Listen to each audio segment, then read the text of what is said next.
नमस्कार मित्रों, मैं हूं राजूराम और आप देख रहे हैं RNS क्लासेज। आज हम एक ऐसे मुद्दे पर बात करेंगे जो अभी राजस्थान में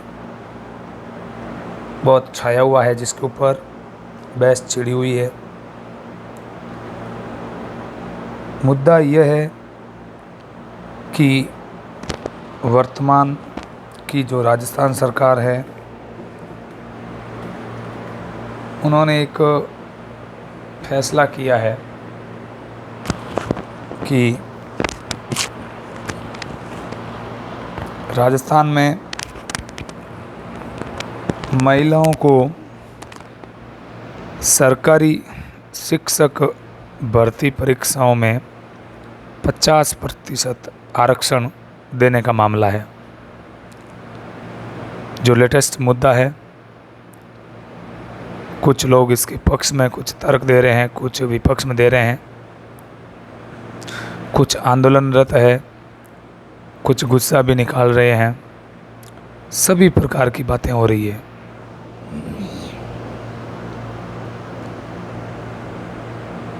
लेकिन सरकार ने ये जो निर्णय लिया है, सही लिया है या गलत लिया है, वो तो सरकारी स्तर पर ज़रूर इसके ऊपर विचार विमर्श किया गया होगा।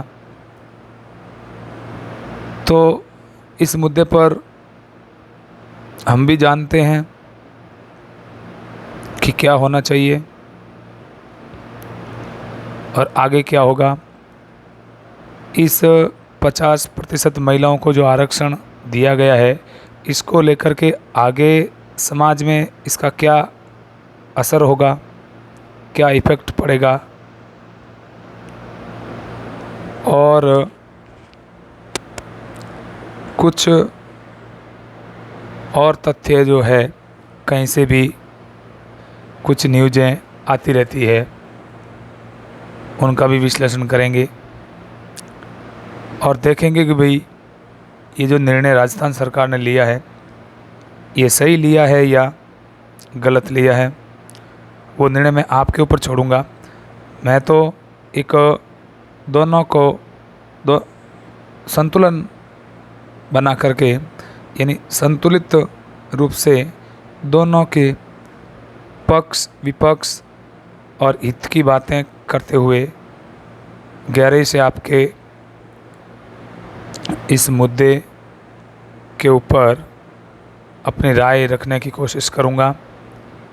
आपको जो उचित लगे वो समझना। बात यह है कि महिलाओं को आरक्षण क्यों दिया गया।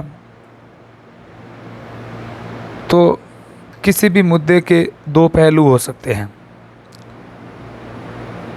पक्ष विपक्ष, यानी अच्छा और बुरा।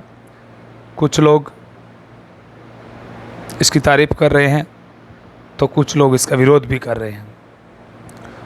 ये सब जगह होता है और हर एक अच्छे और बुरे काम की आलोचना पक्ष विपक्ष प्रतिपक्ष ऐसी होती रहती है। तो हम भी इस मुद्दे पर कुछ अपनी राय रखना चाहते हैं। तो असल में बात यह है कि राजस्थान सरकार को ऐसी क्या ज़रूरत पड़ गई जो कि ये निर्णय लेना पड़ा। तो हम बात कर रहे हैं इस मुद्दे पर, इन महिलाओं को 50% आरक्षण क्यों दिया गया। जो दिया गया है तो सही दिया गया है या गलत दिया गया है, इसके ऊपर हम बात करेंगे। तो देखिए, बात यह है कि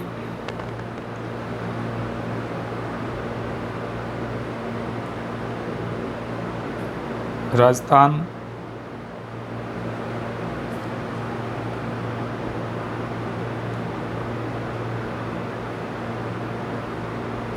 सरकार द्वारा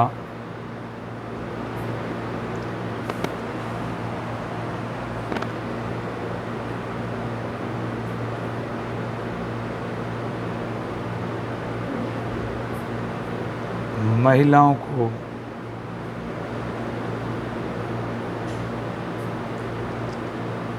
दिया गया 50% आरक्षण। पहली बात तो हम ये समझेंगे कि आरक्षण मिला किस पर है, इन कौन सी भर्ती परीक्षा पर। कुछ लोग ये समझ रहे हैं कि जितनी भी भर्ती परीक्षाएं आएगी सब में मिला है, तो ऐसा नहीं है। ये आरक्षण जो मिला है 3rd ग्रेड शिक्षक भर्ती परीक्षा जो है उसका लेवल 1 है, केवल उसमें ही दिया गया है। बाकी जो अन्य भर्ती परीक्षाएं हैं उनमें नहीं दिया गया है। यानी जो 3rd ग्रेड का लेवल 1 है, यानी कक्षा 1 से 5 तक पढ़ाने वाली जो शिक्षिकाएं हैं, यानी BSTC जिन्होंने कर रखी है और लेवल 1 का एग्ज़ाम देंगी, केवल उन महिलाओं को ही 50% आरक्षण मिलेगा, बाकी अन्य भर्ती परीक्षाओं में नहीं मिलेगा। तो पहला पॉइंट तो यह है कि ये मिलेगा किस भर्ती में। ये मिलेगा आपके 3rd ग्रेड की लेवल 1 में दिया गया है। इस बात को क्लियर कर दो, ठीक है ना। बाकी किसी में नहीं है। आगे की जो भर्ती परीक्षाएं हैं लेवल 2 की, 3rd ग्रेड में ही 2 लेवल है, 1st और 2nd। तो केवल 1st लेवल में दिया गया है, 2nd लेवल में नहीं दिया गया है, और न ही 2nd ग्रेड में दिया गया है, और न ही 1st ग्रेड स्कूल लेक्चरर किसी में भी नहीं दिया गया। तो सरकार ने केवल इसी 1st लेवल में ही क्यों दिया, तो इसका एक काफ़ी कारण है। तो इसके पक्ष और विपक्ष दोनों में हम बात करेंगे। तो इधर मैं लिख देता हूँ पक्ष में क्या क्या तर्क होंगे, और इधर लिख देता हूँ मैं विपक्ष में क्या क्या तर्क होंगे। फिर आप फैसला करना कि सही है या गलत है।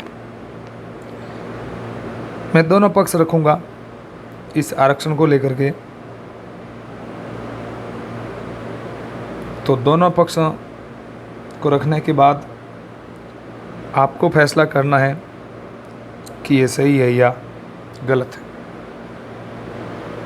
देखो, पिछले कुछ वर्षों से सरकारें जिस किसी पार्टी की रही हो, सभी सरकारें लगभग महिलाओं की शिक्षा के ऊपर बहुत ज़्यादा जोर दिया है, और देना भी चाहिए। वर्तमान युग शिक्षा का युग है। शिक्षा के युग में महिलाएं जब पढ़ेगी तो वास्तव में महिलाओं के शिक्षित होने से समाज पूरा शिक्षित होगा। कारण क्या है? महिलाएं जब शिक्षित होगी तो ऐसा कहते हैं कि 2 घर शिक्षित होते हैं, और हर छोटे बच्चे की जो माँ है वो गुरु ही होती है। तो जब वो माँ शिक्षित होगी तो अपने बच्चे को अच्छी प्रकार से शिक्षा दे पाएगी।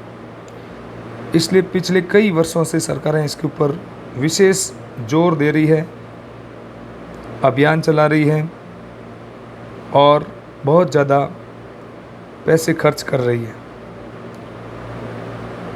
जो महिलाओं के हित में है। केवल महिलाओं के पढ़ने के लिए ही ऐसी योजनाएं सरकार चला रही है, और यही होना चाहिए, चलानी भी चाहिए। इसके तो सभी पक्ष में है। तो एक पक्ष तो ये हो गया कि एक पॉइंट इस पक्ष का पहला पॉइंट यह है कि यह लेवल 1 में क्यों किया गया, क्योंकि लेवल 1 में जो है, लेवल 1 में कक्षा 1 से 5 तक के विद्यार्थियों को पढ़ाया जाता है। तो कक्षा 1 से 5 तक विद्यार्थी या इसे कम, जैसे प्रेप, नर्सरी वगैरह, ये जो क्लासें हैं उनके लिए भी है। तो यहाँ पर क्या है कि बच्चे होते हैं छोटे, छोटे बच्चों को शिक्षा देने में जो महिलाएं होती है, महिलाओं का स्वभाव होता है, उनमें कुछ गुण होते हैं स्त्रीत्व के और ममत्व के, यानी ममता के गुण होते हैं। तो एक पुरुष शिक्षक की अपेक्षा महिला जो शिक्षिका होती है, वो छोटे बच्चों की भावनाएं, छोटे बच्चों का जो व्यवहार, उसका जो मनोविज्ञान है, वो आसानी से समझ सकती है। पुरुष शिक्षक की अपेक्षा छोटे बच्चों का जो मन है, उसको महिला शिक्षिकाएं आसानी से समझ सकती है, उसको पढ़ सकती है। तो मेरा ये मानना है कि इसलिए सरकार ने केवल लेवल 1 में ही ये आरक्षण दिया है। तो ये बात तो इसके पक्ष में है कि बिल्कुल सही दिया है, देना भी चाहिए, क्योंकि कक्षा 1 से कक्षा 5 तक छोटे बच्चे होते हैं। छोटे बच्चों को खेल खेल में पढ़ाना होता है और बड़े प्यार प्रेम से पढ़ाना होता है। तो अधिकतर जो ये महिलाएं हैं, वो ममता के गुण तो सब में होते ही हैं। महिला स्वभाव से कोमल होती है, स्त्रीत्व के गुण भी होते हैं। तो बच्चों को अच्छी तरीके से वो छोटे बच्चों को आराम से पढ़ा सकती है, उनको खेल खेल के माध्यम से पढ़ा सकती है। पुरुष शिक्षक की अपेक्षा महिलाएं छोटी क्लासों में अच्छा परफॉर्मेंस करती है, ये बात तो हम सभी जानते हैं। इसलिए ये महिलाओं के पक्ष में है बिल्कुल। दूसरा पक्ष ये है सरकार का और हम सभी का, कोई भी महिला हो, देखो हर महिला किसी की माँ, किसी की बहन, किसी की बेटी होती है। तो हर कोई बंदा चाहता है, हर कोई व्यक्ति चाहता है कि हमारी माँ, बहन, बेटी सब अपने अपने पाँव पर खड़ी हो जाए, अपने पाँव पर खड़ी हो जाए, ये हम सब चाहते हैं।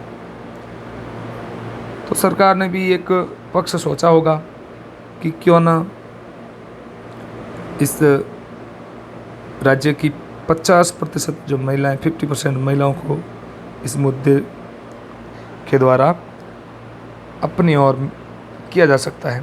ये सभी सरकारें अपने अपने तरीके से सोचती है और सोचा भी होगा। और जब बेटियां पढ़ करके नौकरी लगेगी तो आराम से अपना घर चला पाएगी, यानी वो आत्मनिर्भर होगी। इसमें आत्मनिर्भरता झलकती है। इस फैसले में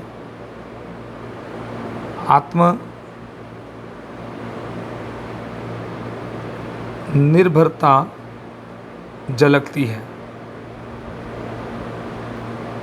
ऐसा मैं मानता हूँ। इसलिए ये फैसला लिया है। और भी कई इसके पक्ष में तर्क हैं। अगला जो तर्क है वो आ जाता है कि छोटी जो लेवल की जो ये स्कूलें हैं, वो हर गांव ढाणी आसपास में मतलब हर 3 किलोमीटर, या सरकार की पॉलिसी है कि 3 किलोमीटर या 5 किलोमीटर के दायरे में एक स्कूल होनी ही चाहिए। ये छोटी स्कूल कम से कम, बड़ी नहीं तो छोटी तो होनी ही चाहिए। हालांकि 3 किलोमीटर तक का दायरा कर दिया है सरकार ने, 5 किलोमीटर का दायरा तो 10वीं 12 स्कूलों का भी कर दिया है।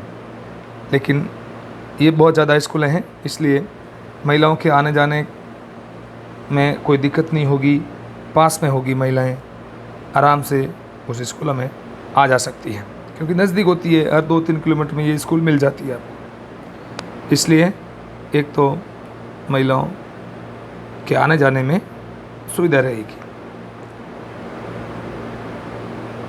स्कूल पास में होने से महिलाओं के आने जाने में सुविधा होती है। ये स्कूल पास में होती है।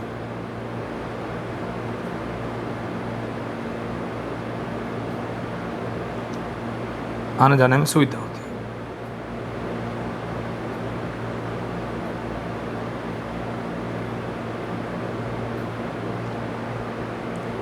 तीसरी बात, इस फैसले को लेकर के कुछ महिलाएं थोड़ा अब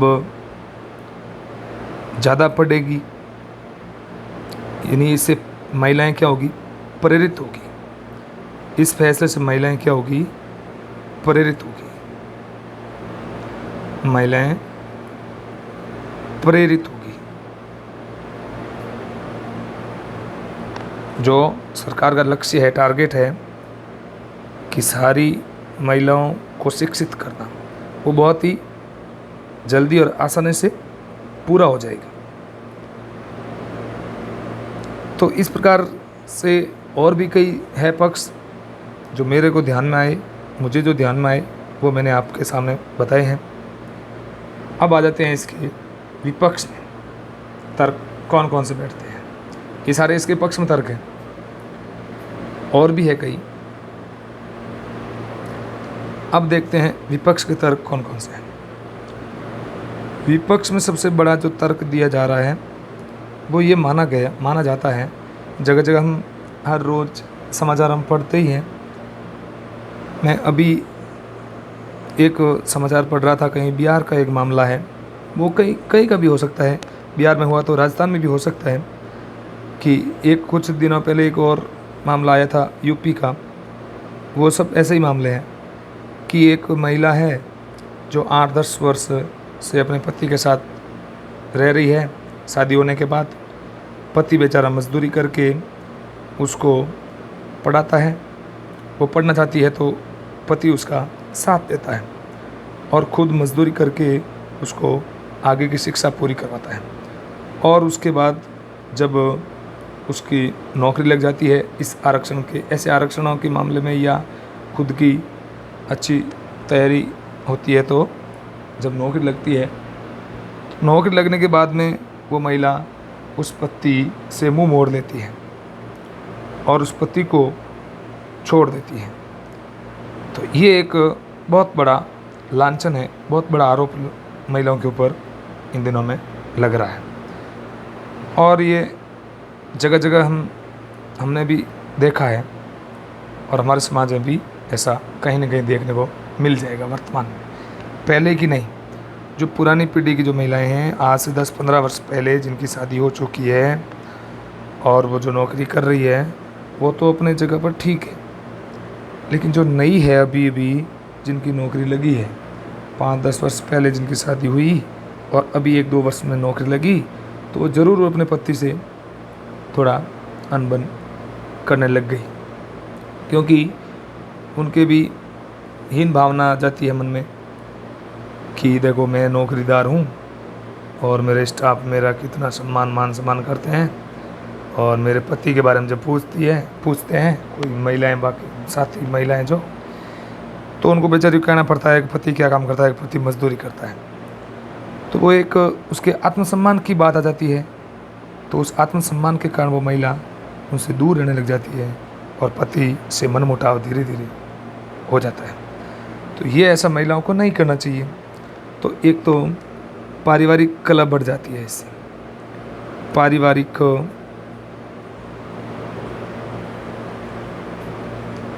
कलह बढ़ने का चांस है।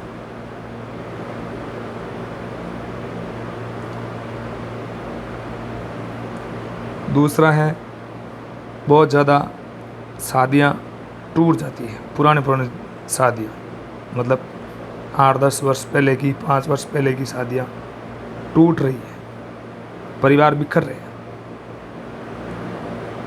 ये भी एक बिल्कुल इसका एक कारण है। महिलाएं ज़्यादा शिक्षित होने लग गई, शिक्षित होने से ऐसे ऐरे गहरे नत्थु खैरे लड़कों को पसंद करती नहीं है। और पहले जब शिक्षित नहीं होती थी, राजस्थान में अभी भी बाल विवाह प्रचलन में है बहुत ज़्यादा, या बाल विवाह नहीं करते तो सगाई संबंध बहुत छोटी उम्र में कर देते हैं, और बाद में महिला पढ़ लिख लेती है तो फिर वो उस लड़के को पसंद नहीं करती है, तो लड़के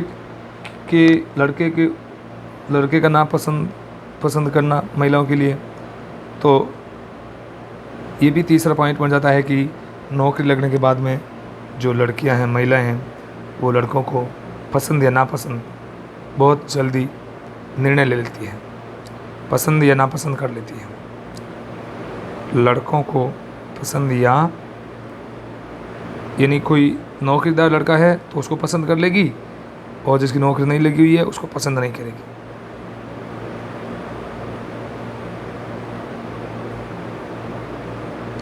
लड़कों को पसंद या नापसंद करना। तीसरा ये कारण है कि लड़कियां ज़्यादा नौकरियां में लग जाएगी, तो ऐसा मैंने भी एक रेशियो निकाला है, और देखा भी है समाज में कि यदि कोई लड़कियां नौकरी कर रही है तो 100 लड़कियां यदि नौकरी कर रही है, 100 लड़कियां नौकरी कर रही है, जॉब कर रही है, सरकारी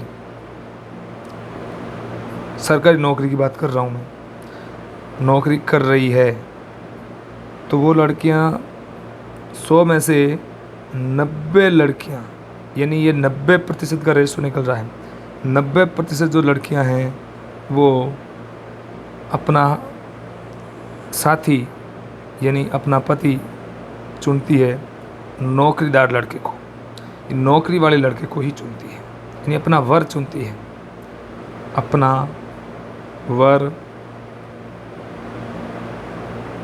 चुनती है। किसको? नौकरीदार को ही चुनती है। 90% जिस लड़के की नौकरी लगी हुई है उसको चुनती है।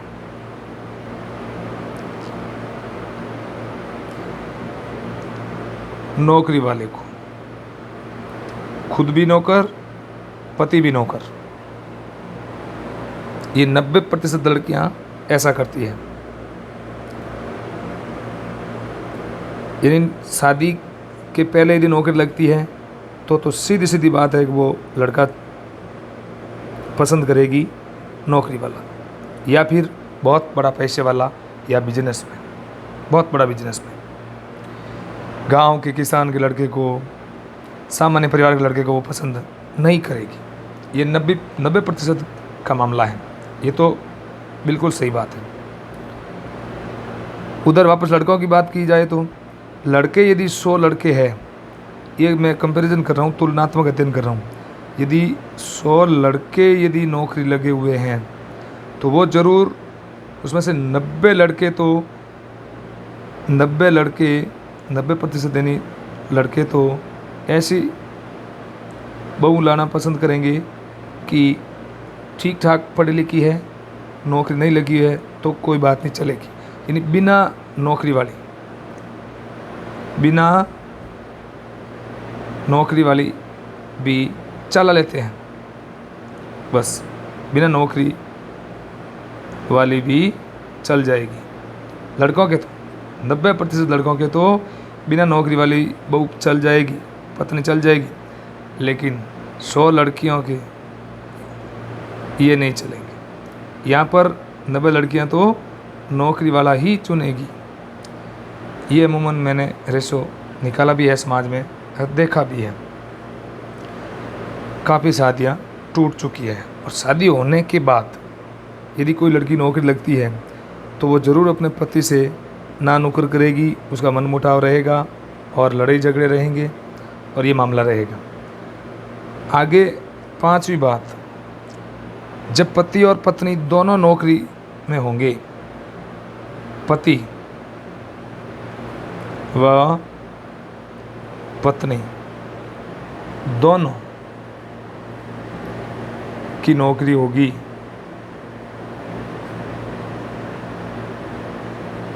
इस फैसले का प्रभाव में आगे ये समाज पर प्रभाव क्या क्या पड़ेगा इसका वो बात कर रहा हूँ, समाज के ऊपर पड़ने वाला प्रभाव। तो जब पति और पत्नी दोनों नौकरी लग जाएगी तो इससे क्या होगा कि एक तो इस पति देव के जो माता पिता है वो बेचारे मुंह ताकते रह जाएंगी कि पत्नी हमारी बहू आएगी, वो हमारी सेवा करेगी। ये तो 99% नहीं होने वाला है। ठीक। दूसरी बात, अब जब इनके बच्चे होंगे तो बच्चों की हालत ख़राब हो जाएगी। बच्चों की हालत ख़राब क्यों हो जाएगी? इन बच्चों के माता पिता दोनों ड्यूटी पर जाएंगे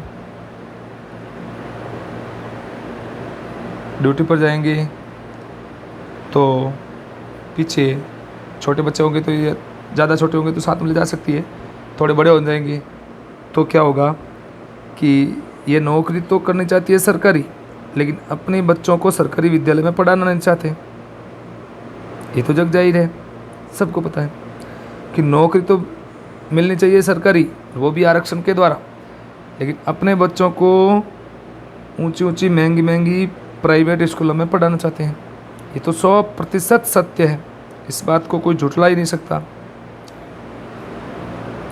तो ऐसी स्थिति में बच्चों की हालत ख़राब इसलिए हो जाएगी, पति पत्नी दोनों हो सकता है दूर हो जाए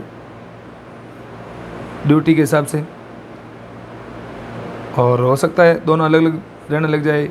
एक 100 किलोमीटर दूर नौकरी कर रहा है, ये कहीं और नौकरी कर रही है गांव में, ये कहीं और नौकरी कर रहा है, तो दोनों तो 100 किलोमीटर का दायरा रोज़ सफ़र कर नहीं सकते, इसलिए वो क्या करेंगे, दोनों अलग अलग जगह पर रहेंगे।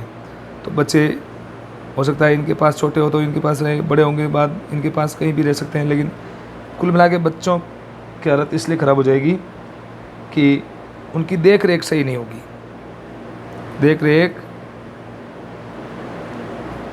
नहीं हो पाएगी। और एक समाज में एक तबका ऐसे आ जाएगा कि नौकरी वाला तबका,